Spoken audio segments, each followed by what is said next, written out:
महाराष्ट्रातील लोकसभा उमेदवारांची यादी 7 तारखेला जाहीर होणार अशी माहिती मिळते। आताची महत्त्वाची बातमी, महाराष्ट्रातल्या लोकसभा उमेदवारांची यादी 7 तारखेला जाहीर होईल अशी माहिती मिळत आहे। अधिक माहिती आपण घेऊयात आमचे प्रतिनिधी विनायक दावरुंग यांच्याकडून। विनायक, काय माहिती या संदर्भात? निखिला, आपण जर पाहिलं अमित शहा महाराष्ट्र दौऱ्यावरती काल रात्रीपासून आहेत। आज संध्याकाळी ते मुंबईत येतात। मुंबईत एक बैठक पार पडणार आहे अशी माहिती सध्या मिळते। मुंबईतले प्रमुख नेते जे आहेत अमित शहांची आज सह्याद्री अतिथीगृहात भेट घेतील। जो तिढा महायुतीच्या जागा वाटपाचा आहे तो आज अमित शहा सोडवतील असं बोललं जातं आणि त्यामुळेच 7 तारखेला महाराष्ट्रातली यादी जी आहे ती उमेदवारांची पहिल्या टप्प्यातली येईल अशी माहिती सूत्रांकडून मिळते।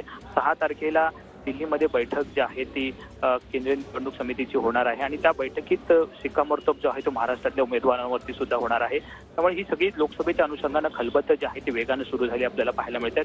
अमित शहा महाराष्ट्र दौऱ्यावर असल्यामुळे महाराष्ट्रातला जागा वाटपाचा तिढा जो आहे तो आज संध्याकाळपर्यंत सुटेल। आज रात्रीची बैठक जी होणार आहे त्यामध्ये सुटेल अशी अपेक्षा आहे आणि 7 तारखेला महाराष्ट्रातली पहिली यादी येऊ शकते असं सूत्रांकडून माहिती मिळते।